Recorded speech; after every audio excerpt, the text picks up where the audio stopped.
Nivedita is here and selected a topic cloning vector for this video, and this is a topic from the unit biotechnology, and this is for the students of class 12th biology. So cloning vector means in this video we will study what are the features required for the cloning vector, and in detail we will study about the different vectors as well, okay, common vectors. So begin with what are the requirements. We begin like we start with what is cloning vector. So cloning vector simply a piece of DNA, and this is taken from any organism and into which a foreign DNA fragment can be inserted. Means एक हम small segment लेंगे DNA का और वो किसी भी organism से लिया हुआ होगा और उसमें हम जो desired है उसको हम add करेंगे, insert करेंगे. Okay, so means for the cloning purpose. So that small segment of DNA will be the cloning vector. So generally plasmids and bacteriophages, they have such a ability to replicate within the bacterial cell independent of the control of chromosomal DNA.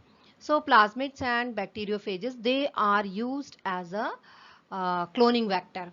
Okay, cloning vector की तरह हम इनको use करते हैं plasmids को और bacteriophages को. So if an alien piece of DNA is added with the bacteriophages or the plasmid, then we can multiply its numbers equal to the copy number of the plasmid or bacteriophage. Means जितने बार वो plasmid replicate होगा, जितने बार उसकी copy होगी उतने ही बार उसमें जो DNA का सेगमेंट लगा हुआ है वो भी उतने ही बार होगा. ओके, सो वो कॉपी नंबर हो जाएगा. ठीक, मीन्स यदि वो 50 टाइम्स हो रहा है तो वो भी 50 कॉपीज बन जाएगी. So this is the copy number. So means in this cloning vector slide we have understand that plasmid and bacteriophages can be used as a cloning vector. And what is cloning vector? The cloning vector is a small piece of DNA in which we just insert the DNA. Now what should be the features? किसके features? Cloning vector के. यदि हम किसी DNA के segment को as cloning vector हम use करते हैं तो उसमें कुछ features होना चाहिए, बहुत essential है वो. Then only we can use it for cloning purpose. तो उसकी जो important features हैं more, okay, more important is one is origin of replication, second is selectable marker and cloning sites. ये सारे features उस DNA के segment में होना चाहिए. And apart from these three, the size of the vector should be small. Okay, so that will be the size of the size will be the fourth feature. Okay, so these are the features. So begin with the origin of replication, that is ORI. ORI is origin of replication. So ORI क्या है? कुछ अलग से कुछ नहीं है, उसी DNA के segment में कुछ sequences हुआ करते हैं. ओके, उसको हम ORI कहते हैं. उसके नाम से ही पता चल रहा है कि ORI उस डीएनए के सेगमेंट में वो सीक्वेंस होंगे जहां से रेप्लिकेशन स्टार्ट होगा. Okay, means we can define this as the sequence from where replication starts, and any piece of DNA when linked to this sequence, it can be made to replicate within the host cell. Okay, clear? Means हम origin of replication उसी जगह से start होगा, उसी specific sequence से start होगा. Okay, so this sequence is not only that replication will begin from here, but this sequence is also responsible for controlling the copy number of the linked DNA. So these are the two features of the ORI. Now second feature of cloning vector is selectable marker. अभी selectable marker क्या होते हैं? तो ये भी sequences ही होते हैं. हम जितनी भी प्रॉपर्टीज की बात करेंगे साइज को छोड़कर हम सीक्वेंस की ही बात करेंगे. तो सिलेक्टेबल मार्कर, जैसा कि उसका नाम ही सजेस्ट कर रहा है कि we are using it to select something. तो यहाँ पर सिलेक्ट क्या क्या होगा, है ना, यहाँ पर किस चीज का सिलेक्शन हो रहा है? तो सिलेक्शन उनका होगा जैसे हम इंसर्ट करते हैं. तो इंसर्ट करते हैं तो हाथ से तो होता नहीं है। ओके, तो जब हम इंसर्ट करते हैं उस इंसर्शन में सारे बैक्टीरिया तो उस सेगमेंट ऑफ डीएनए को ले नहीं लेंगे। ठीक है, हमारे पास मान लो 1000 हैं, 1000 में हमको इंसर्ट करना है, तो हो सकता है उसमें से सिर्फ 800 में इंसर्ट हुआ और 200 में वो डीएनए का सेगमेंट इंसर्ट ही नहीं हुआ। तो हम वो 200 बैक्टीरिया को क्यों हम उसको कल्चर करेंगे, क्यों ग्रो करेंगे? ओके, अननेसेसरी हमारे रिसोर्सेस का वो वेस्टेज है। ओके, इसीलिए हम क्या करते हैं, जिन्होंने उस डीएनए को ले लिया वो कहलाएगा ट्रांसफॉर्मेंट्स, और जिसने उस डीएनए को नहीं लिया वो होगा non transformants. Means the selectable markers are used to eliminate non-transformants, and only the transformants will be growing over there. Means हमारे resources जो हैं वो केवल transformants के लिए ही होंगे। ओके, तो selectable marker का पर्पस पूरा हुआ कि we have to separate out non-transformants from transformants. Okay. So transformation क्या हुआ? Transformation is a procedure through which a piece of DNA is introduced in a host bacterium. जिस भी host bacterium ने उस DNA के segment को लिया होगा वो transformants है। Okay. So अब ये तो हुआ what is selectable marker का answer and what is transformants and non transformants. अब हम उसकी procedure पे जाते हैं कि वो क्या procedure होती है। तो the genes encoding resistance to antibiotic such as ampicillin, tetracycline or kanamycin etc. more are there. These antibiotics are useful selectable markers and किसके लिए? सभी के लिए नहीं. These markers are for E. coli. E. coli you know very well is a bacteria. Okay, so generally what happens, normal cells, normal E. coli cells जो होते हैं, they do not carry resistance against any of these antibiotics. ठीक है, इनमें कोई भी जो normal E coli bacterial की सेल होती है उसमें कोई भी रेजिस्टेंस नहीं होता है। ओके, एंटीबायोटिक्स, इन एंटीबायोटिक्स के लिए जो यहाँ पे मेंशन हुए हैं इनके लिए कोई रेजिस्टेंस नहीं है उनके पास। बट यदि वो डीएनए, एलियन डीएनए के सेगमेंट को रिसीव करते हैं, ओके, तो क्या होगा, उनमें रेजिस्टेंस की प्रॉपर्टी डेवलप हो जाएगी। राइट, तो अब जो ट्रांसफॉर्मेंट्स होगा वो इन एंटीबायोटिक्स के लिए रेजिस्टेंस को शो करेगा, और जो नॉन ट्रांसफॉर्मेंट्स होंगे वो ऑटोमेटिकली एलिमिनेट हो गए क्योंकि उनके पास तो रेजिस्टेंस है ही नहीं, तो वो उस कल्चर मीडियम में जिसमें कि एंटीबायोटिक है उसमें वो ग्रो ही नहीं कर सकते। तो इस तरीके से ट्रांसफॉर्मेंट्स और नॉन ट्रांसफॉर्मेंट्स सेपरेट हो गए। Okay, so this is one method, means the method was using encoding's resistance to antibiotics. Okay, so this was one method of selectable marker. और भी तरीके के हम पढ़ेंगे, ये तो रेजिस्टेंस टू एंटीबायोटिक था। सेकंड हम यहाँ पे पढ़ेंगे, ये कलर के थ्रू होगा। ओके, ये ज़्यादा इजी मेथड है जो कलर्स को, क्रोमोजेनिक कलर्स को यूज़ करके किया जाता है।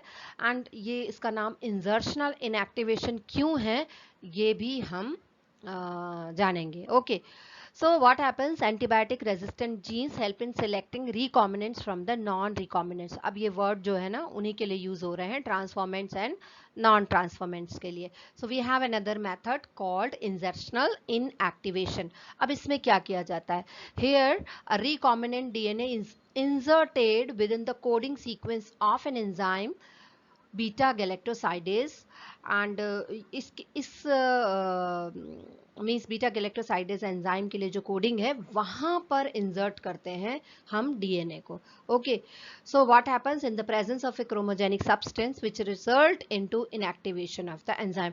जैसे ही हम इस एंजाइम के कोडिंग सीक्वेंस के बीच में, यदि इस कोडिंग सीक्वेंस में यदि हम डीएनए को ऐड करते हैं, ओके, बहुत सारे बच्चों को ये समझ में नहीं आता कि इसका मतलब क्या होता है। यदि हम उस एंजाइम की कोडिंग सीक्वेंस में यदि हम डीएनए को ऐड करते हैं तो वो एंजाइम जो हो जाता है वो इनएक्टिवेट हो जाता है।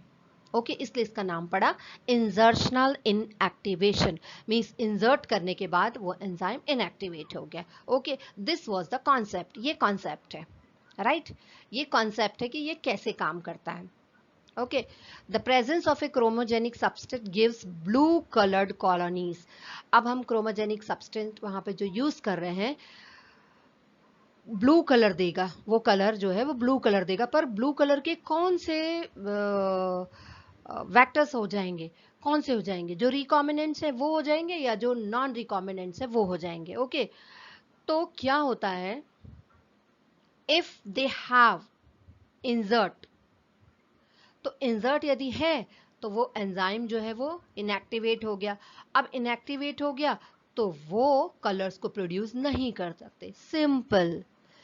एक हमने कंक्लूड किया, transformants can not produce colours. Okay, and they will be the, those will be the which are not producing any color, they are the recombinant colonies, means in culture medium में जहां भी grow कर रहे हैं, but जो colors को produce कर रहे हैं they will be eliminated, क्योंकि उनके पास that alien DNA है ही नहीं। okay, so this is the second method, okay, for the selectable marker। okay, ये दूसरी method है। now third one is what is cloning sites। cloning sites क्या होते हैं? तो cloning sites are the recognition sites of the restriction enzyme। again इसका जो previous video था उसमें मैंने बताया था restriction enzymes क्या होते हैं। okay, you know scissor को याद रखो, these are the molecular scissors। तो cloning sites are the recognition sites of the restriction enzymes। the ligation of alien DNA is carried out at restriction sites। जो ligate करना यानी जोड़ना, okay, link करना, तो उनका लिंक यहीं किया जाता है। Okay, site present in one of the two antibiotic resistance gene. अब two antibiotic resistance gene means यहाँ पे एक वेक्टर बना हुआ है, ये वेक्टर का पिक है। ओके, जैसे इसमें किया है, व्हाट इज दिस, BAMH1, ये सब क्या है ये सोच रहे होंगे, ये सब रेस्ट्रिक्शन एंजाइम्स है। So ligation of a foreign DNA at the BAMH1 site of tetracycline resistant gene in this vector PBR322। इसको हम कमिंग वीडियोस में बहुत डिटेल में पढ़ेंगे। Okay, this is one example कि इसमें ऐड किया है, क्योंकि जहां पे ये एंटीबायोटिक रेजिस्टेंस के जीन्स हैं वहीं पे इनको जोड़ना होगा। ओके, अब इतना तो कुछ हो गया। अब कॉमन वेक्टर्स कौन कौन से हैं? जैसे मैंने स्टार्टिंग में ही बताया था कि प्लाज्मिड्स को यूज किया जाता है वेक्टर के लिए, बैक्टीरियोफेजेस को भी यूज किया जाता है, बट प्रेजेंट टाइम में किन्हें यूज किया जा रहा है? तो vector for cloning genes in the plants सबके लिए अलग अलग होते हैं। स्पेशली प्लांट्स के लिए जो वेक्टर यूज होता है वो है एग्रोबैक्टीरियम ट्यूमीफेसियंस। अब ये क्या है? ओके, एग्रोबैक्टीरियम से समझ में आ गया, ये एक बैक्टीरिया है। Okay, and this is a pathogen of several dicot plants. इसका क्या मतलब हुआ? इसका मतलब हुआ कि एग्रोबैक्टीरियम बहुत सारे डाइकॉट प्लांट्स के ऊपर इन्फेक्शन कर सकता है। मतलब ये इसकी एक अच्छी प्रॉपर्टी हुई। इसकी इन सर्विसेज को हम बायोटेक्नोलॉजी के फील्ड में यूज करते हैं to infect so many dicot plants. Okay, तो this bacterium is able to deliver a piece of DNA known as tDNA to transform normal plant cell into tumor। ये इसका मतलब जो ओरिजिनल एग्रोबैक्टीरियम ट्यूमीफेसियंस है ये pathogenic है, मतलब ये डिजीज को कॉज करता है। तो क्या डिजीज को करता है? ये नॉर्मल सेल्स को कैंसरस सेल्स में कन्वर्ट कर देता है, और क्या होता है, ये ट्यूमर्स बन जाते हैं। ठीक है, ट्यूमर सेल्स बन जाते हैं, मतलब इस तरीके से ये प्लांट में जब अटैक करता है तब ऐसा होता है। Means this is not good. तो हम कैसे कर पाता है? क्योंकि एग्रोबैक्टीरियम के पास एक प्लाज्मिड होता है, ट्यूमर इंड्यूसिंग प्लाज्मिड। ओके, ये इसके पास होता है, इसलिए पॉसिबल होता है। अब कैसे यूज किया जा रहा है फिर इसकी सर्विसेज को? सबसे पहले इसको क्या किया गया, इसको नॉन पैथोजेनिक बनाया गया। नॉन पैथोजेनिक मतलब इसमें जो प्रॉपर्टी थी कन्वर्ट करने वाली ट्यूमर सेल्स में नॉर्मल सेल्स को सबसे पहले उस प्रॉपर्टी को खत्म किया गया, मतलब उस जीन को खत्म किया गया।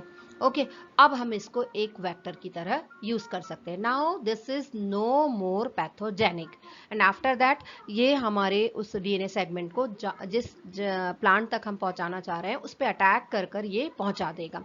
Okay, so this is agrobacterium. इसको नेचुरल इंजीनियर भी कहा जाता है। इसकी ये प्रॉपर्टी बहुत अच्छी, इस प्रॉपर्टी या इसकी सर्विसेज को हमने यूज किया है। ओके, एंड एनिमल्स के लिए यदि हमें वेक्टर यूज करना है तो जनरली हम रेट्रोवायरस को यूज करते हैं। ठीक, रेट्रोवायरस मतलब उनको भी हमें पहले नॉन पैथोजेनिक बनाना होगा, उसके बाद ही हम इनको यूज कर सकते हैं। अगेन उसकी हम सर्विसेज को यूज कर रहे हैं। ओके, सो सबसे पहले retroviruses they have been disarmed and then used to deliver desirable genes into animal cell.